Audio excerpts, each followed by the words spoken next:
manifesto promising not to raise taxes on working people. It now appears she can't even define who working people are. So I'll give her another go. There are 5 million small business owners in this country. Are they working people? Yeah. Deputy Prime Minister. Mr. Speaker, I don't know how the shadow Deputy Prime Minister can stand there with a straight face when it was the small businesses, the working people of this country that paid the price of them crashing the economy, sending interest rates scoring. I think he needs to learn his own lessons in opposition. Oliver Dowden. Well, I think the whole House will have heard the Deputy Prime Minister disregard 5 million hard-working small business owners.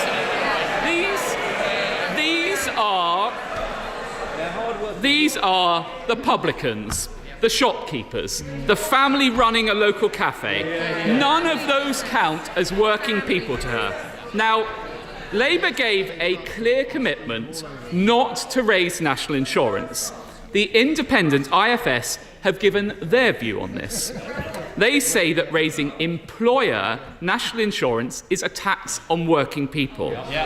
Even the Chancellor said that raising employer national insurance was a jobs tax that will make each new recruit more expensive and increase the cost to business. So does she agree with the IFS and her own Chancellor? Mr. Speaker, I remember the party opposite, what they said to business. What was it, F to business? Whereas this party held an international investment summit last week, which poured £63 million into our economy. We're pro-business, pro-worker, and getting on with fixing the mess that they left behind. So I think we can take it from that answer that the Deputy Prime Minister doesn't agree with the IFS.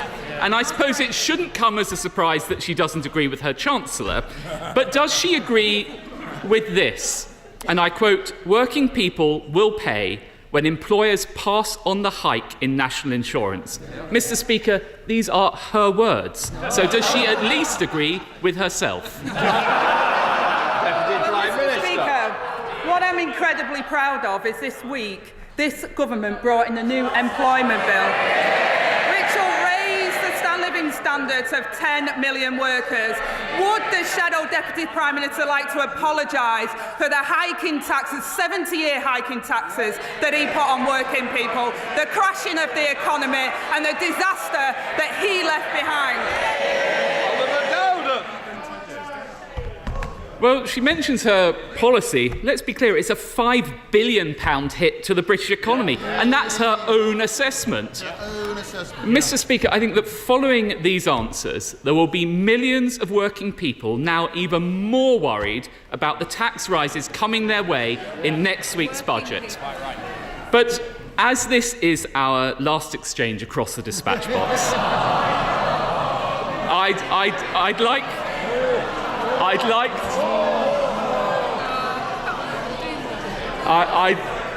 like to turn to somebody I hope we can all agree is a hard-working person, His Majesty the King. Yeah. Will she join me in sending him best wishes ahead of the Commonwealth Summit in Samoa? In particular, will she confirm that this government recognises the unique role played by the Commonwealth?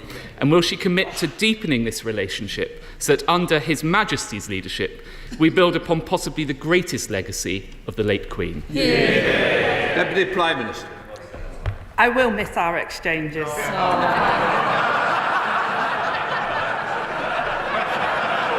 battle of the gingers, the late nights voting. And in that spirit, Mr. Speaker, I will agree with my right honourable friend.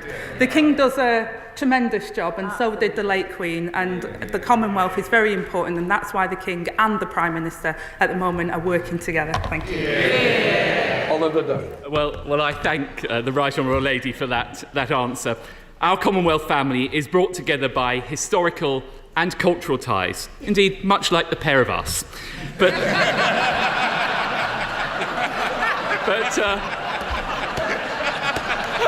I will resist, Mr. Speaker, the temptation to replicate that. But as we look to the Commonwealth's future, we now have the opportunity to deepen our economic relationship. Will she therefore assure the House that the Prime Minister will use this summit to continue the work begun by the last government in building deeper economic ties with our Commonwealth friends and allies? Deputy Prime Minister. Well, Mr. Speaker, we talk about economics. The architect of the 2024 Tory general election campaign, doing his victory lap before retiring with the hereditary peers that he fought so hard to protect. He leaves behind a Tory party in utter denial, heads in the sand, refusing to accept the rejection by the British public. Their plan for Britain, Mr. Speaker, includes scrapping the minimum wage, cutting maternity pay and tax breaks for the big oil companies. Mr. Speaker, this Labour government is elected to end the Tory chaos. Dr Evans, you've got a sore neck. I wish it was your throat a little. Come on, Deputy Prime Minister. Mr. Speaker, they don't like to hear it, but this Labour government was elected to end the Tory chaos, and that's exactly what we're doing. £600 more in the pockets of insecure workers, 30,000 new dads given paternity leave, and 10 million working people better off. While their so-called leadership candidates argue about what went wrong, this Labour government is getting on with rebuilding Britain. Rachel Maskell. Thank you, Mr. Speaker. I, like many MPs, have heard many heartrending stories of constituents who have had poor end-of-life support. Yet had palliative care been available alongside an end-of-life plan, their experiences could have been so different. Would the Deputy Prime Minister agree to set up a commission for palliative and end-of-life care so that everyone can access the very best support when terminally ill and have a peaceful and dignified death? And will she meet to discuss it? I thank my right honourable friend for raising what is an emotive subject on both sides of this House.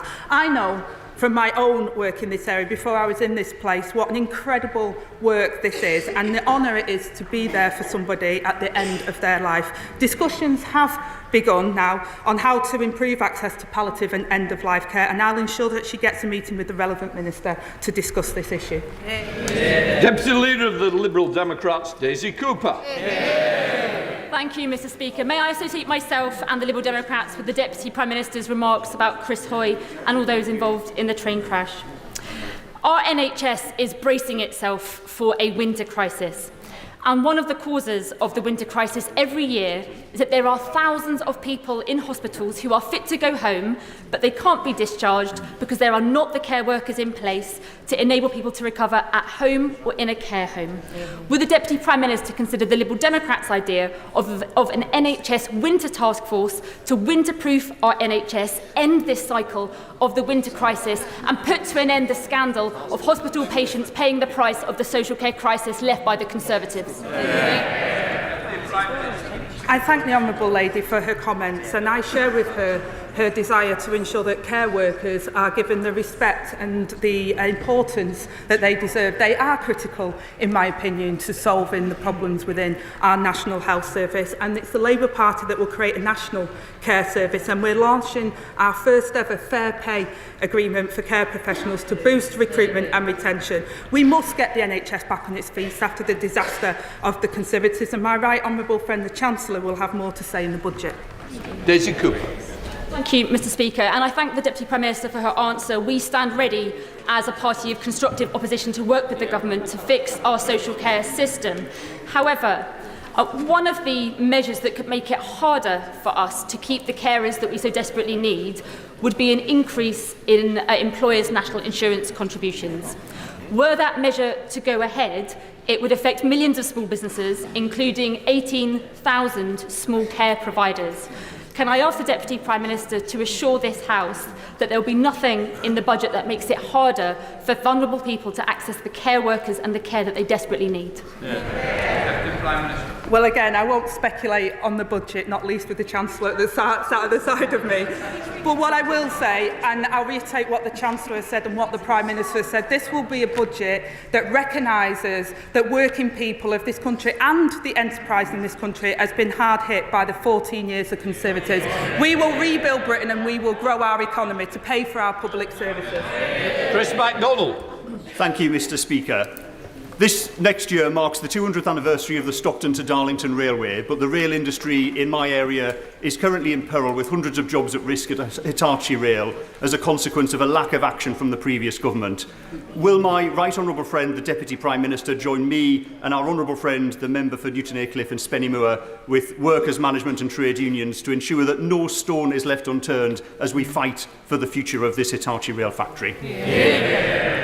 I thank my right honourable friend for that question and welcome him to his place. He's been a champion for workers at Newton Aycliffe from day one, and I know he's met with the Transport Secretary, and I can assure him that we're in close contact with Hitachi on operations to secure a sustainable future for Newton Aycliffe, and we're committed to a long-term industrial strategy for rolling stock, seeking to support British manufacturing and end the volatility of recent years. Stephen Flynn. Thank you, Mr. Speaker. In today's spirit of cross-party working, will the Deputy Prime Minister join me in applauding the brave Labour staff members who've travelled across the Atlantic to campaign against Donald Trump? Mr. Speaker, I'm loving this loving. I don't often get it. But I say to the honourable gentleman is that people in their own time often go and campaign, and that's what we've seen. It happens in all political parties. People go and campaign and they do what they want to do in their own time with their own money. Melanie Ward. Thank you, Mr. Speaker. Like many in my constituency of Cowdenbeath and Kirkcaldy, my family knows what it means to raise and support a disabled child. Charities like the Yard in Kirkcaldy do an amazing job providing vital additional help to disabled children and their families. Last month, a survey found that our country is so broken that 3/4 of parents of children with special educational needs and disabilities have been forced to give up work or cut their hours. Does the Deputy Prime Minister agree that our Labour government must tackle this intolerable reality? I absolutely agree with my honourable friend and pay tribute to those that work with children with special educational needs and disabilities. I myself have my amazing son who does tremendously well given his challenges that he faced in life. I know from personal experience the system is just not working for children and families. Future funding decisions will need to be taken as part of the upcoming spending review, Mr. Speaker, but we will work with the sector to deliver our shared mission and restore parents' trust. Peter Bedford. Thank you, Mr. Speaker.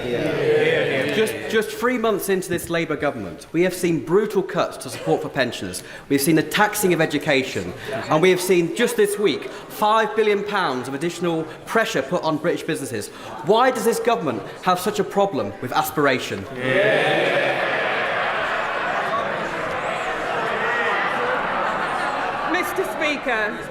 Mr. Speaker, the honourable member might not have been in this place, and I welcome him to his place now during the last Parliament, but it was his government that left a £22 billion backlog.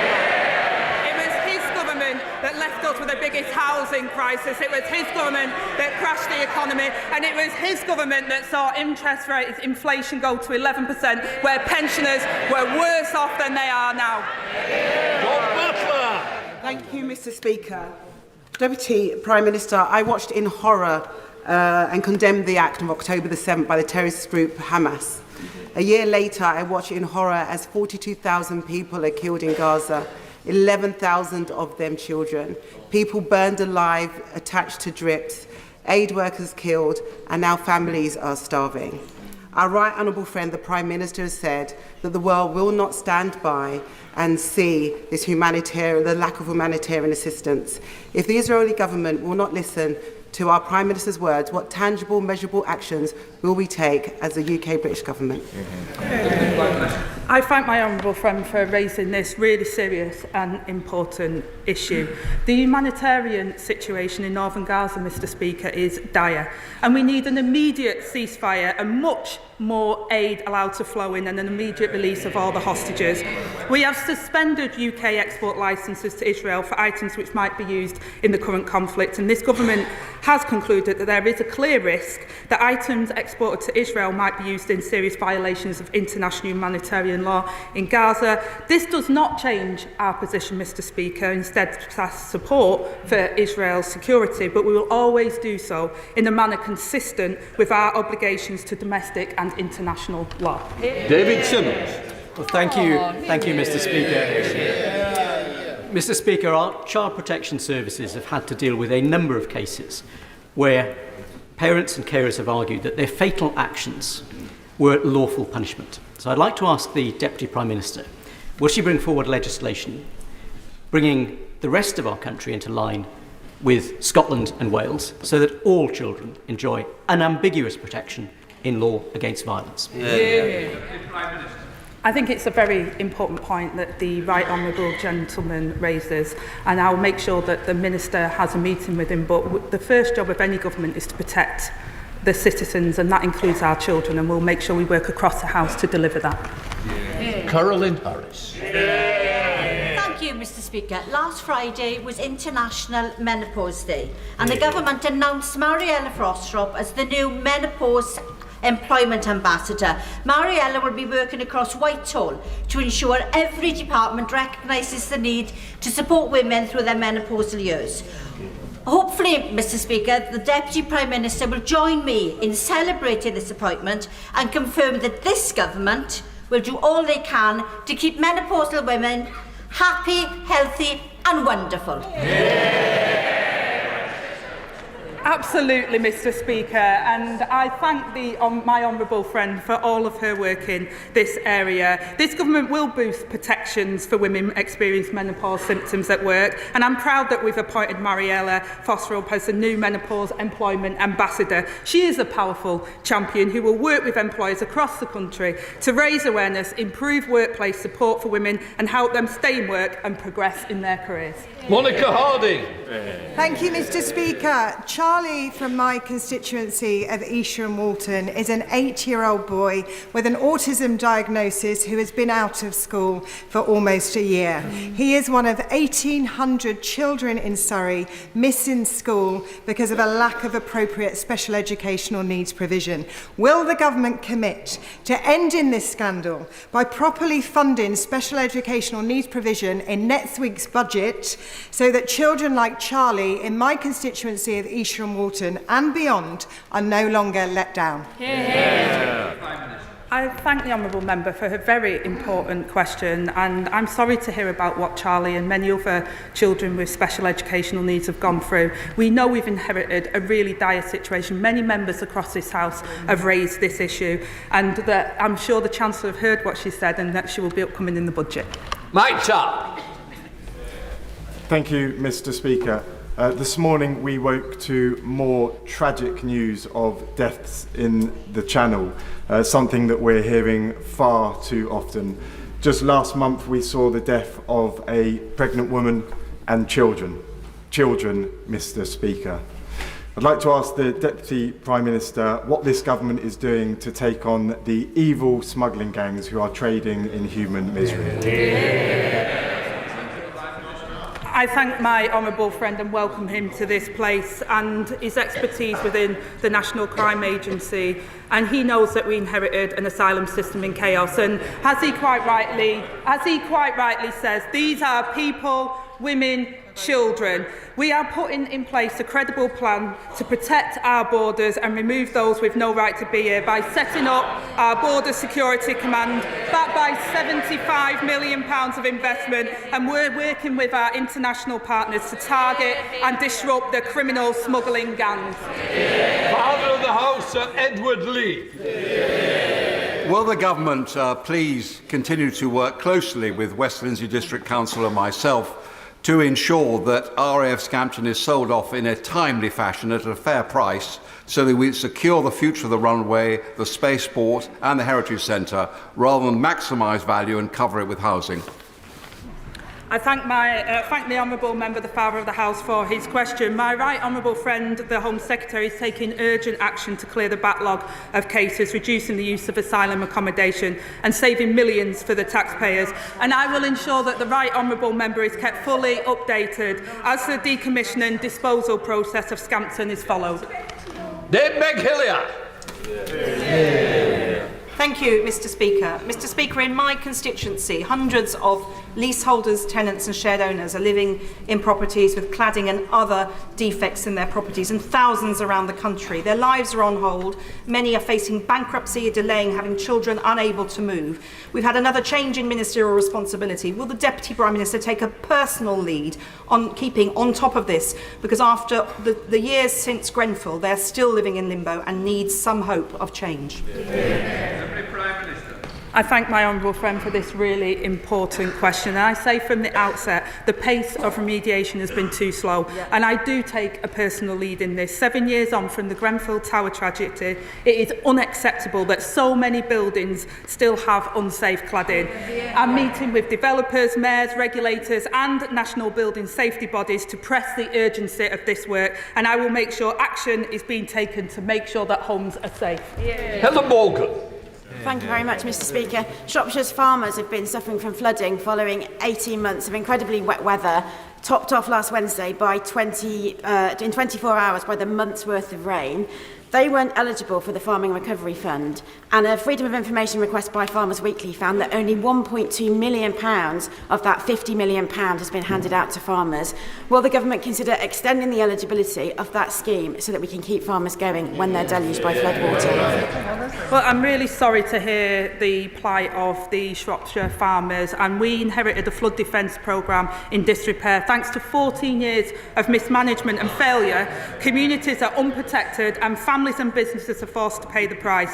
We launched a flood defence task force to turbocharge the delivery and coordination of flood defences, and we're investing in £1.5 billion this year to scale up flooding national resilience. Now make sure she gets a meeting with the Minister.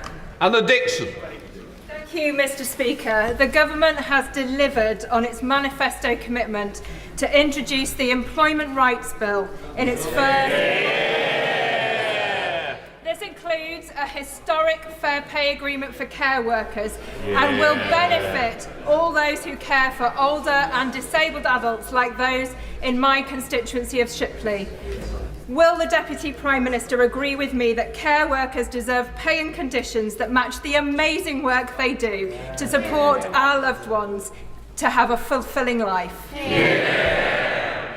I thank my honourable friend and welcome her to her place. As a biased former care worker, I'll always champion carers and the complex quality and professional work that they do. I absolutely agree that care workers deserve the pay and conditions to match their enormous contribution to our community, and I'm proud to say that we're delivering that fair pay agreement that will give the carers the recognition that they deserve, and will make sure that those carers are able to deliver the best possible care to our loved ones. James McCleary. Thank you, Mr. Speaker.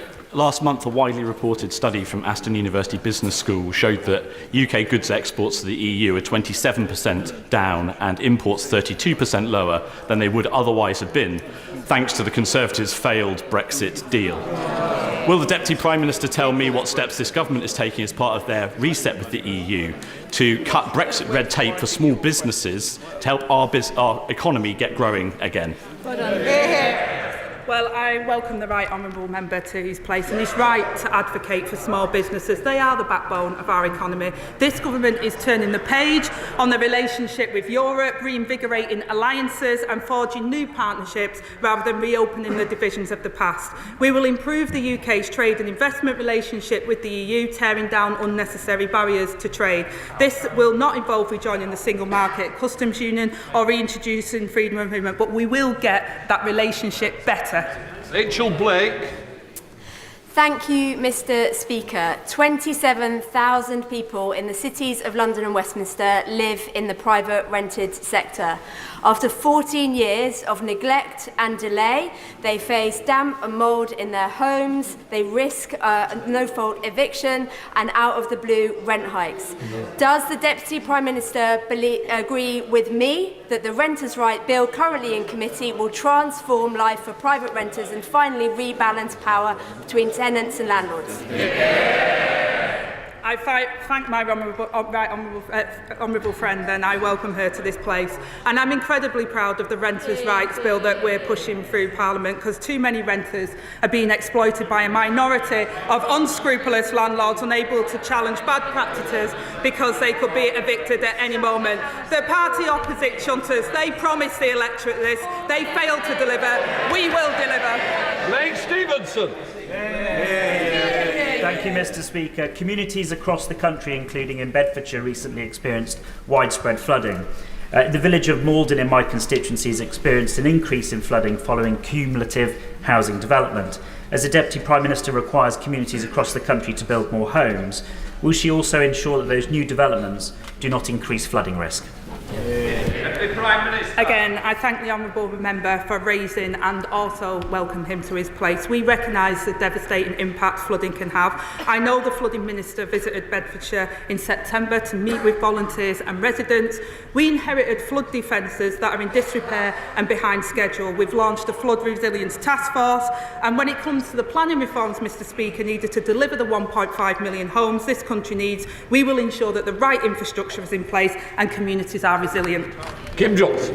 Thank you, Mr. Speaker. Zoe's Place in the West Derby area of Liverpool is a hospice providing support to sick children and their families. It's been threatened with closure, has to find £5 million by the end of the year. Does the Deputy Prime Minister agree with me that hospices like these need to be on a statutory footing and not reliant on charitable funding?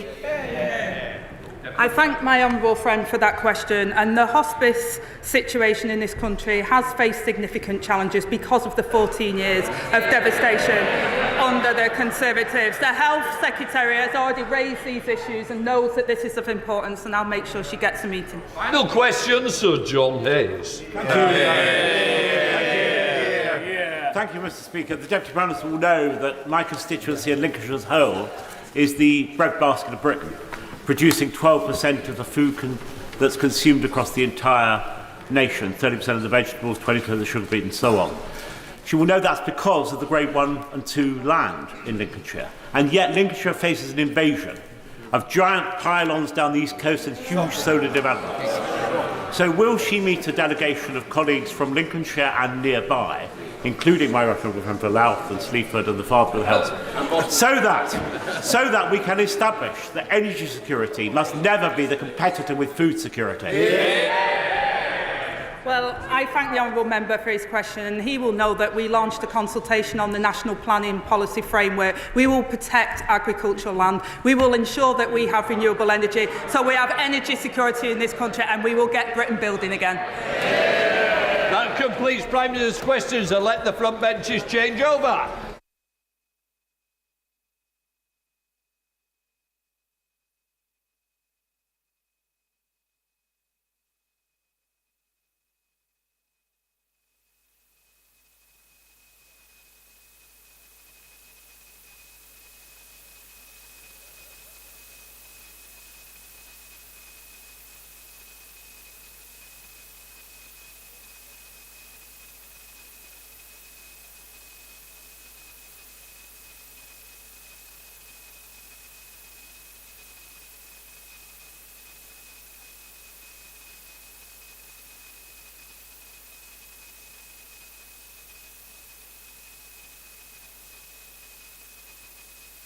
Bench is not just to keep walking through, but to do the statements. Right. Secretary of State for the Environment and Rural Affairs, Steve Reid. Thank you, Mr. Speaker, and with permission, I would like to update the House on action this government is taking to fundamentally transform our water industry and clean up our waterways for good. 14 years of Conservative failure has left our water sector in disrepair. The rivers, lakes and seas we all love have record levels of pollution. Severe droughts are set to leave parts of the country facing significant water shortages by 2050, particularly in the southeast. And water companies forecast England will need to find an extra 5 billion litres of water a day to fill the gap between supply and demand by that same year. A rising population and the increasing impacts of climate change are putting strain on the water system. Firmer action should have been taken by the previous government to ensure money was invested to fix the water and sewage system. Instead, they allowed that money to be siphoned off for bonuses while our water infrastructure crumbled. A secure water supply is essential for every home and business up and down this country. It is the foundation of our economy, our communities, and our global security. It is essential to life itself. We use water to cool power stations, and it is vital to our electricity supply. We use water to grow the crops that provide the food we put on our plates, and we use it to supply our leisure industries. Without a resilient water supply, we cannot build the new homes and critical infrastructure we need to grow the economy. Concerns about pollution, water shortages, bill increases, and the sector's financial resilience all point to the need for profound change. The water sector needs a complete reset, with a reformed water sector working in partnership with government to bring in the investment we need. We need a clear long-term plan to ensure the sector puts customers and the environment first and can attract the investment to upgrade our infrastructure. We need a water system fit for the future. We cannot clean up our rivers, lakes and seas overnight, but we have a plan and the work of change has started.